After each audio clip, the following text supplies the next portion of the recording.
Hola, ¿qué tal? ¿Cómo están?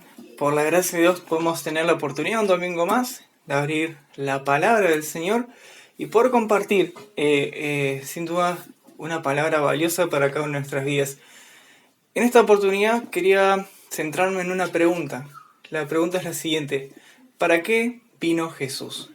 Quizás nunca se lo preguntó, pero creo que es una pregunta muy importante. ¿Por qué? Porque impacta directamente en nuestra vida. Saber por qué Jesús vino no nos puede dejar indiferentes. Nos lleva, nos empuja a tomar una decisión. Cada uno luego sabrá qué decisión tomará. Pero solamente quería que veamos 4 puntos, 4 afirmaciones que la Biblia hace acerca de por qué Jesús vino a este mundo. En primer lugar, podemos decir que Jesús vino a este mundo para dar a conocer a Dios. Allí en Juan 1:18 dice: a Dios nadie le vio jamás. El unigénito Hijo, que está en el seno del Padre, Él le ha dado a conocer. Fíjense qué interesante. Si bien Dios desde el principio de los tiempos, como creador, siempre buscó al hombre. Tenemos allí en Hebreos, en el capítulo 1, como empieza diciendo Dios hablando muchas veces y de muchas maneras. Bueno, Dios siempre buscó al hombre, Dios siempre habló, pero el hombre no buscó a Dios y nunca le pudo conocer cabalmente. Uno ve a lo largo de la Biblia y ve que la revelación de Dios es progresiva, pero llegamos al momento en que viene Jesucristo. Y Él, el que habitaba con Dios, el que es Dios mismo, Él le dio a conocer plenamente, no solamente en hechos, sino también en palabras, ¿no? Cada una de las cosas que Jesús decía era lo que Dios escuchó decir de su Padre, ¿no? O la voluntad del Padre. Y todo lo que hacía también era la voluntad del Padre. Por eso, ¿para qué vino Jesús? Bueno, en primer lugar, para dar a conocer a Dios, para que el hombre pueda tener una idea más completa, una idea más cabal de quién es Dios. En segundo lugar, ¿para qué vino Jesús? Vino para destruir al diablo, para destruir la muerte. Allí en Hebreos 2, versículos 14 y 15 dice lo siguiente: así que, por cuanto los hijos participaron de sangre y de carne, también participó de lo mismo, para destruir por medio de la muerte al que tenía el imperio de la muerte, esto es, al diablo, y librar a todos los que por el temor de la muerte estaban durante toda la vida sujetos a servidumbre, ¿no? La palabra de Dios expresa claramente que el no obedecer a Dios es estar bajo el mandato de Satanás. En un momento, en Juan capítulo 8, Jesús tiene una confrontación con unos judíos y les dice: ustedes son de vuestro padre el diablo. ¿Por qué? Porque quieren hacer sus deseos, porque hacen su voluntad o realizan e imitan sus mismos actos. Esto lo que marcaba es que nuestra tendencia natural no es obedecer a Dios. Sí, fuimos creados a imagen de Dios, pero esa imagen se fue desvirtuando a causa del pecado. Entonces, en vez de hacer y buscar hacer la voluntad de Dios, nuestra inclinación natural es hacer lo que quiere hacer Satanás. Y en definitiva, ¿qué quiso hacer Satanás? Bueno, entre tantas cosas, lo que buscó Satanás es ser igual a Dios. Buscó sobreponerse por encima de Dios, no estar subordinado a su autoridad y ser el primero, ser por encima de Dios. Y ese orgullo, esa elevación, es lo que causó su caída. Y es lo que pasa cada una de nuestras vidas. Nosotros no reconocemos a Dios. Nosotros queremos siempre tener en primer lugar cada uno, ser más que Dios, ser nuestro propio Dios. Es la oferta que el mismo Satanás le hizo a Adán y Eva: serán como dioses. Y es lo que sigue pregonando hoy. Entonces, en cierta manera, esa obra nos esclaviza. Somos esclavos del diablo, somos esclavos del pecado y vivimos con temor a la muerte. Ahora Jesucristo vino para librarnos de eso, para librarnos de las garras, de las manos de Satanás, para librarnos del control del pecado, de ya no ser esclavos del pecado, pero sobre todo para quitar el temor a la muerte. Saber de que nuestra eternidad, estando junto con Él, es eterna y es de salvación, no es de perdición, no es de condenación, como es el destino natural de alguno de nosotros, ¿no? Y otro punto, en tercer lugar, ¿para qué vino Cristo? Bueno, vino para servir y vino para dar su vida. En Mateo 20:28 dice: como el Hijo del Hombre no vino para ser servido, sino para servir y dar su vida en rescate de muchos. ¿No? Qué interesante. No vino para ser servido, sino para servir y dar su vida en rescate de muchos. Y pensemos esto, que esta declaración que Cristo realiza sobre sí mismo rompe con toda la lógica humana. ¿Por qué? Porque Él es el Señor. Porque Él es el Rey de Reyes, Él es el Señor de Señores, Él tiene toda la autoridad, Él es el Creador, el Señor. ¿Y qué esperaríamos de alguien con semejante cargo, con semejante lugar? Que le sirvan. Esperamos a alguien que mande, que dirija, alguien que exija constantemente, que es lo justo, que es lo lógico en su caso, porque tiene todo el poder y toda la autoridad. Sin embargo, Cristo, al venir a este mundo, vino en humildad, ¿no? En vez de venir como el Señor Todopoderoso, vino como un niño, inocente y frágil. Pero también vemos que durante su vida en esta tierra, a medida que fue creciendo, no vino para ser servido, no vino para que los demás estén al pendiente de Él, sino por el contrario, vino para servir, vino para dejar ejemplo. Lo que pasó con los discípulos en esa última cena, Él lavando sus pies, diciéndoles, le estoy dejando ejemplo para que ustedes imiten lo que yo hago, pero aún más allá, no solamente vino a servir, sino que vino a entregar su vida. Como decíamos, cada uno de nosotros estábamos esclavos y condenados por el pecado, por Satanás y sujetos a la muerte. Ahora Cristo vino para dar su vida, para tomar nuestro lugar, para que nosotros podamos tener salvación, para que nosotros podamos tener una opción mejor, una opción que nos lleve con Dios, que haga la paz entre Dios y nosotros, que nos reconcilie con Él. Fíjense qué interesante la diferencia.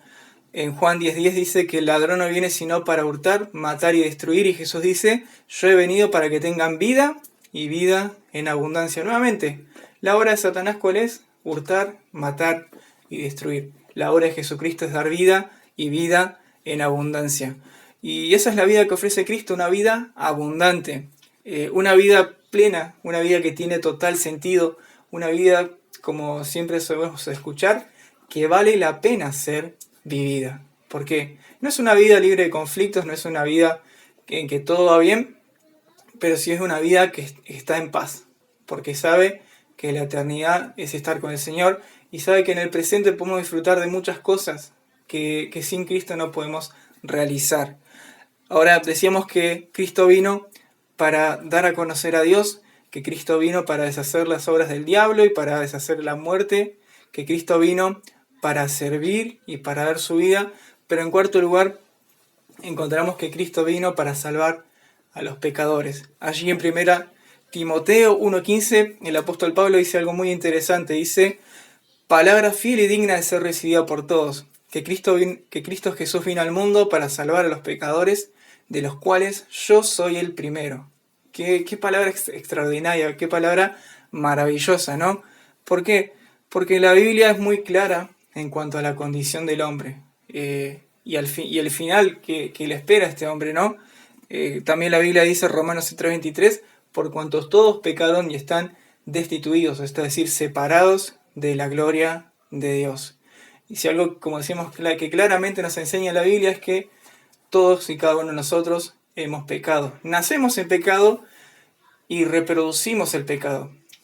Podemos llamar cada uno de nosotros desde nuestra perspectiva pecado grande, pequeño, mayor o menor, con mayores consecuencias, con menores consecuencias, no importa. Son pecados delante de Dios. La Biblia dice que no hay hombre justo que haga siempre el bien y que nunca peque. Siempre en algún punto fallamos. No hay nadie que pueda cumplir todo lo que Dios exige a la perfección. Ya nacemos con una naturaleza pecaminosa, esto es por herencia, pero también en nuestros actos, en el día a día, fallamos, ¿no? Y nos rebelamos en contra de Dios. Todos pecamos, dice la Biblia, pero nadie está exento de esta realidad, ¿no? Que todos nosotros pecamos.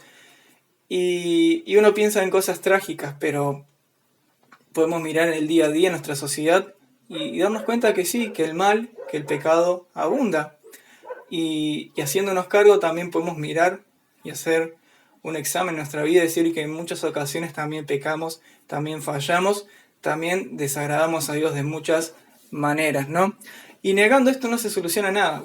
Cada uno de nosotros puede decir, bueno, yo me creo bueno, justo, me considero una buena persona, pero negar no quita que eso no sea cierto. Ahora, qué interesante, como decimos el versículo de 1 Timoteo, por las palabras de Pablo. Fíjense que el apóstol Pablo dice que Cristo Jesús vino a salvar a los pecadores, pero dice, de los cuales yo soy el primero. Así se sentía realmente Pablo. Por su vida, por todo lo que hizo, por todo lo que era, y después de encontrarse con Cristo y ver el cambio maravilloso y aceptar el perdón y aceptar la salvación, dice, yo soy el primero, el más grande de los pecadores. Ahora, ¿por qué son poderosas estas palabras? Porque esta es la actitud que necesitamos cada uno de nosotros para acercarnos a Dios. Dijimos que Cristo vino para salvar a los pecadores, que Cristo vino por salvarnos a cada uno de nosotros. Pero de nada sirve si yo no reconozco esto. De nada sirve si yo quiero justificarme a mí mismo, si yo no reconozco mis faltas ante Dios, si yo no entiendo que por mis medios no puedo salvarme, que voy camino a la condenación, que voy camino al infierno, que no hay manera, que no hay forma, por mis hechos, por mi propia justicia, que pueda salvarme si no es por medio de Cristo, ¿no? Y ese es el primer paso importante. Esa actitud del apóstol Pablo, reconocer el pecado, decir, yo he pecado, yo soy pecador, ¿no? Y es el deseo de Dios, que usted, en este día comenzamos con la pregunta, bueno, ¿por qué vino Jesús? Es el deseo de Dios que usted pueda terminar respondiendo de la siguiente manera: Jesús vino por mí, haciéndolo personal. Sí, Jesús vino para dar a conocer a Dios, para deshacer las obras del diablo y de la muerte. Jesús vino para revelar al Padre, Jesús vino para salvar a los pecadores, Jesús vino para servir y dar su vida, pero que al final usted pueda decir de manera personal, Jesús vino por mí. ¿Cómo hacerlo? Bueno, algo ya dijimos. En primer lugar, reconociendo nuestro pecado, reconociendo que delante de Dios estamos en falta, que no somos buenos, que erramos, que lastimamos a los demás y que eso nos lleva a un camino de condenación. En segundo lugar, es importante poner nuestra fe, nuestra confianza en la obra de Cristo. Sí, confiar en que lo que Cristo hizo en la cruz, eso que quizás pasa como unos días festivos o unos días de vacaciones en Semana Santa o en alguna otra conmemoración especial, bueno, que eso pueda ser real, que yo pueda creer que el que estaba muriendo en la cruz, ese Jesús, estaba muriendo por mí, cargando mis pecados, no pagando por mi deuda. Saber que estábamos en falta ante Dios y el único capacitado para hacerlo era Cristo y lo hizo. ¿No? Poder reconocer el pecado, poder poner mi fe, mi confianza en la obra de Cristo y poder confesar a Dios. Poder hacer una oración de como le salga con sus palabras, poder pedir perdón a Dios, poder decir que ha fallado, poder reconocer y creer en la obra de Cristo y pedirle a Jesús que sea su Salvador. Pedir realmente con énfasis que es salvo. Mire, la Biblia dice que Dios no escucha a los pecadores, pero sí escucha a aquel pecador que se arrepiente, sí escucha a aquel que con un corazón arrepentido va ante su presencia y clama por perdón. Y sin duda que esa es una de las oraciones más maravillosas, la oración por arrepentimiento, la oración por perdón. Y de nuevo reiteramos para ir cerrando, que en este día usted pueda pensar y reflexionar en esta pregunta, pero que pueda terminar contestando lo siguiente: Jesús vino por mí. Que el Señor le bendiga.